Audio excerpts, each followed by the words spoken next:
Hello दोस्तों, स्वागत है आप लोग का अपना YouTube channel RK study centre में। दोस्त, आज के इस वीडियो में हम मैथ का ऑब्जेक्टिव लेकर आए हैं और वीडियो नंबर 1 है। ठीक है, अगर आप चैनल पर नए हैं तो चैनल को सब्सक्राइब कर ले। ठीक है, तो चलिए बिना लेट के वीडियो स्टार्ट करते हैं। तो पहला नंबर में बोला है दोस्तों, √3 है। √3 है, बताना है परिमेय संख्या है, अपरिमेय संख्या है, प्राकृतिक संख्या या इनमें से कोई नहीं है, हमें बताना है। तो देखिए, परिमेय संख्या, परिमेय मतलब जिसे p/q के रूप में व्यक्त किया जाता है और जिसका भी मतलब पूरा पूरा वर्गमूल निकल जाए, ओके, उसी कहते परिमेय संख्या। फिर अपरिमेय जिसे p/q के रूप में व्यक्त नहीं किया जाता है। सी में दिए प्राकृतिक संख्या, मतलब गिनती के लिए एकतार संख्या को प्राकृतिक संख्या कहते हैं। ओके, डी नंबर दे हैं नॉन ऑफ दिस। तो √3 है दोस्तों, हमें बताना है कि क्या है इन चारों विकल्प में से। तो √3 बोला ना, अब मान यही √4 बोलता तो हम बता देते। तो √3 बोल दिया, और क्या होगा? तो √3 करेगा, तो √3 है दोस्त अपरिमेय संख्या। √3, √7, √11, √13, √17, √19 जितना करके पूछेगा, मतलब अभाज्य संख्या करके पूछेगा तो जानिए सब अपरिमेय संख्या है। जितना अभाज्य कर पूछेगा सब अपरिमेय संख्या है, ये गारंटी के साथ है मेरा। ओके, तो जितना भी अभाज्य संख्या वो कहिएगा कि सब क्या है, अपरिमेय संख्या। ओके, फिर 2 बोला 125 के अभाज्य गुणनखंड में, सॉरी 625, मैंने 125 बोल दिया, नहीं 625 में कि अभाज्य गुणनखंड में 5 का घात कितना होगा। 5 का घात मतलब 5 के पावर के रूप में कितना होगा, यह हमें बताना है। तो सबसे पहले अभाज्य गुणनखंड, तो आप तो 10th क्लास का स्टूडेंट है तो आप तो जानते होंगे अभाज्य गुणनखंड कैसे निकाला जाता है। चलिए हम आप निकालते हैं। देखिए इधर 625 हो गया ना, तो जानते हैं जिसके इकाई स्थान पर 0 और 5 हो, जिसके इकाई स्थान पर 0 और 5 हो तो वो संख्या 5 से पूर्णतः विभाजित होगी। ये 5 से पूर्णतः विभाजित का नियम है, 5 से विभाजित का नियम है। इकाई स्थान बुझाता है ना दोस्त, देखिए ये 5 इकाई स्थान है, यहाँ पर इकाई है। तो जिस संख्या के इकाई स्थान पर 0 और 5 हो तो वह संख्या 5 से पूर्णतः विभाजित होगी। ओके, तो इसे 5 से डिवाइड करिए तो 5 इकाई 5, एक बचा, फिर ऊपर से उतरा 2 तो 5 दूनी 10, 10, फिर 2 बचा, ऊपर से फिर उतरेगा 5, मतलब 25 हो गया। तो 50 25, फिर इकाई स्थान में 5 हुआ तो फिर कटेगा ना, फिर कटेगा 5 से, कितना होगा 25। अब 5 के 5 कटेगा तो 5, मतलब 5 की पावर कितना है, 5 कितना है, 1 2 3 4, देखिए 5 गुणा 5 गुणा 5 गुणा 5 हो गया। अब एक तो बात आप तो जानते ही होंगे, जब क्या है, जब 20 समान रहते हैं, आधार समान रहते हैं तो गुणा में पावर को जोड़ दिया जाता है। एक सुनिए, जब 20 समान रहता है, जब आधार समान रहता है तो गुणा में पावर को जोड़ दिया जाता है। और एक बात भी जानते हैं, जब कोई संख्या नहीं लिख रहा तो उसके घात एक छिपा रहता है, ये भी जानते हैं। तो सबके घात क्या है, 1 1 है कि नहीं, तो 1 1 कितना होगा, 4 गए तो 5 की पावर 4, तो 5 की पावर 4, यानी यही पूछा ना अभाज्य गुणनखंड का घात कितना होगा, 5 का घात कितना है 4, तब तो का राइट आंसर होगा 4। ओके, देखिए कितना आसान से इन लोगों का आंसर आ गया। 2 क्वेश्चन हुआ, दोनों को हमने क्लियर से बताया। ओके, अब दिया है दोस्त, निम्नलिखित में कौन परिमेय संख्या है। निम्नलिखित में कौन परिमेय संख्या है, मैंने बताया जिसे p/q के रूप में व्यक्त किया जाता है, जिसका वर्गमूल निकलता है। ओके, तब चलिए इधर से स्टार्ट करते हैं। इधर तो हो गया नॉन ऑफ दिस, ये तो पता डी दे दी, मतलब इनमें से कोई नहीं। अब बताइए √91 का निकलता है, √91 का निकलता है या 51 का, ये भी नहीं होगा। अब 81 का तो निकलता है, 9 होगा।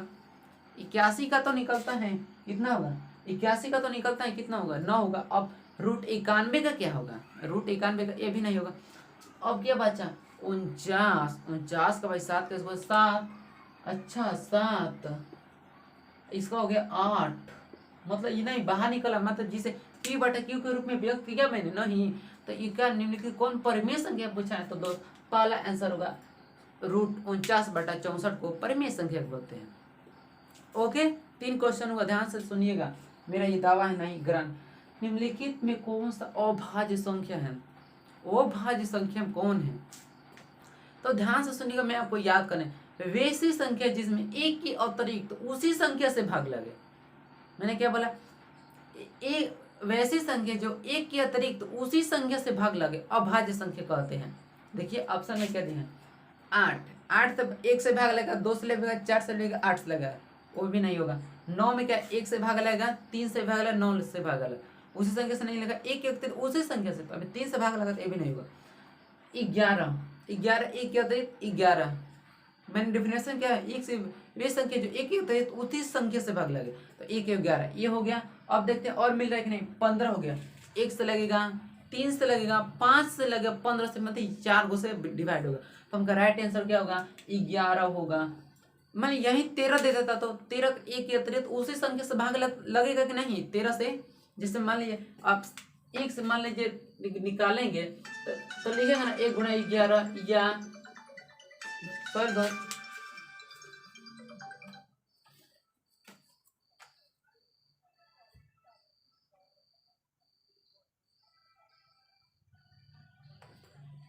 चलिए तो अब आगे बढ़ते हैं, थोड़ा सा फोन आ गया था ना तो इसलिए डिस्टर्ब हो गए। अब पूछा है भाज्य बराबर होता है, भाज्य बराबर होता है हमसे पूछा है, तो भाज्य बराबर क्या होता है, भाजक। अच्छा ये बोला भाजक, ये बोला भाजक, बी बोला समावर्तक, समावर्तक, अच्छा डी बोला अभाज्य, डी बोला अभाज्य, डी बोला इनमें से कोई नहीं। तो भाज्य बराबर 10th में पढ़ने होंगे कि भाज्य बराबर होता है भाजक गुणे भागफल प्लस शेषफल, नहीं भाज्य बराबर होता है भाजक गुणे भागफल, भाजक गुणे भागफल प्लस शेषफल, तो इसमें भाजक दिखाई दे रहे हैं, अच्छा हाँ यहाँ पर दिखा था, राइट आंसर होगा भाजक। ठीक है अभी 5 क्वेश्चन होगा, अब देखिए कितना कुछ देखा है मैंने बताया। अभाज्य संख्या अब दिक्कत नहीं होगी पहचाने में, एक से ये संख्या जो एक एक तरीक उसी संख्या से भाग लगे उसे अभाज्य संख्या कहते हैं। ठीक है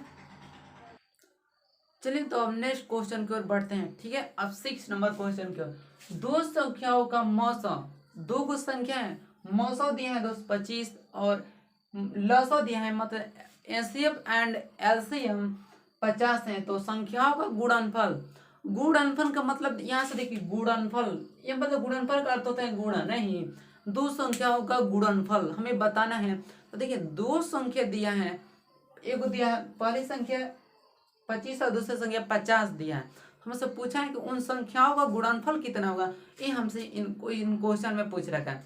देखिए तो दो संख्या का गुणनफल होता है दोस्त, दो संख्या का गुणनफल बराबर होता है दोस्त मासा गुणे लसा, मासा गुणे लसा। मासा दिया है कितना 25 और गुणे लसा दिया है 50। देखिए दो संख्याओं का गुणनफल बराबर होता है मासा गुणे लसा। ओके पहली संख्या दिया 25, दूसरा दिया 50, जब जीरो पर अगर गुणा रहता है तो जीरो से गुणा नहीं कराते हैं। 25 पर से कितना हुआ 125 होता है ना, 25 5 125, मैंने 125 लिख दिया, कितना जितना जीरो उतना जीरो को बैठा देते हैं। ये गुणा करने का, जीरो पर गुणा करने का आसान विधि होता है, पहले अंक में गुणा कर लेते हैं और जितना जीरो रहता है उतना ऐड कर देते हैं, मतलब बैठा देते हैं उस पर। अब देखेंगे 1225 ऑप्शन में है कि नहीं, ए में है 1150, सी में 1350, डी में 1450, बी में दिया है नहीं 1250, तो देखिए 1250, तो दो संख्याओं का आ गया गुणनफल बराबर 1250। ओके अब देखिए निम्न में कौन अपरिमेय संख्या नहीं है, अपरिमेय संख्या नहीं है मतलब हमें परिमेय संख्या बताना है। ओके √11, √11, √11, अच्छा ये अपरिमेय है नहीं, अच्छा बी बोला √15, √15 ये भी है नहीं, सी बोला √9 मल्टीप्लाई √16 मैंने 16, तो इसको करिएगा तो 3 गुणे 4 मतलब 12 आ रहा है, नहीं इसका पूरा पूरा वर्गमूल निकल जा रहा है, और डी में दिया है इनमें से कौन है, इस सबसे अलग कौन है, ये है, तो अपरिमेय संख्या नहीं है मतलब परिमेय हुआ नहीं, तो राइट आंसर होगा सी। ओके आप दिए हैं दोस्त निम्न में कौन, तो दोस्त 6 7 8 यहाँ पर 9 होगा, 6 7 8 9। ओके तो अब मतलब हम लोग 7 8 9 एक निम्न में कौन अलग है हम बताना है क्वेश्चन में, को सबसे अलग कौन है, मतलब अलग समझ में ना, अलग दूसरा से मतलब भिन्न, दूसरा से भिन्न वही ना अलग कहलाएगा। अच्छा, तो मान ली 4 को गोरा लड़का है, उसमें जब एक काला लड़का को फिटिएगा तो अलग तो बुझा ही जाएगा, वो अलग है। तो वही बताना है इसमें अलग कौन है संख्या में। √3/5। अच्छा, √16/4, 16/4 इसका हो 16 हो गया 4 और 4 का हो गया 2। अच्छा, √2/5। अच्छा, डी को भी देख लेते हैं। डी में दिए 5/9, ए में 3/5, बी में आया 4/2, डी में 5/9। मतलब इन सब को P/Q के रूप में व्यक्त कर रहे हैं। मतलब इनमें रूट किसी भी में नहीं है, इनमें रूट किसी भी में नहीं लगा है। और देखिए सी नंबर है √2/5, मतलब √2 क्या है, अपरिमेय संख्या है। तो राइट आंसर होगा √2/5। इनमें देखिए सब कुछ से अलग है, इन चारों विकल्प में सबसे भी अलग है विकल्प। अलग है कि नहीं, इन चारों में सबसे अलग है। ओके, अब पूछा है 9 नंबर दोस्त, √15/3। √15/3 एक संख्या है, हमें बताना है √15/3 कैसी संख्या। इसको जब कटाइएगा तो क्या बचेगा 5, मतलब हमें बताना है √5 एक कैसी संख्या है। ये ऐसे दिया है क्वेश्चन, √15/3। सॉरी दोस्त दिखाई नहीं दे रहे हैं, यहाँ पर दिखाई दे रहा है।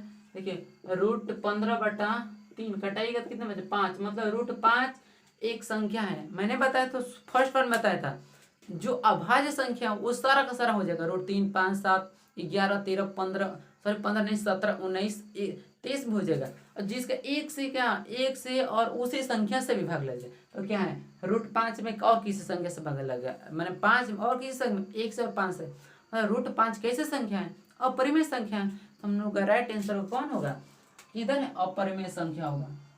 ठीक है, जब कटले रहता है तो कटा देते हैं और उसके बाद हल करते हैं। यही तो खासियत है बिहार बोर्ड में क्वेश्चन पूछने का, कि कब कैसा पूछ देगा, अब दिक्कत क्या होगा। इसलिए आज अब इतना ही रहने देते हैं, मिलेंगे अब नेक्स्ट वीडियो में। वीडियो अच्छी लगी तो लाइक, सब्सक्राइब, कमेंट एंड मेरे चैनल को सब्सक्राइब जरूर करना। ओके, शेयर भी कर देना अपने दोस्त के पास, जितना भी होगा जितना। ठीक है, तो जय हिंद, जय Bharat, thanks for watching my video.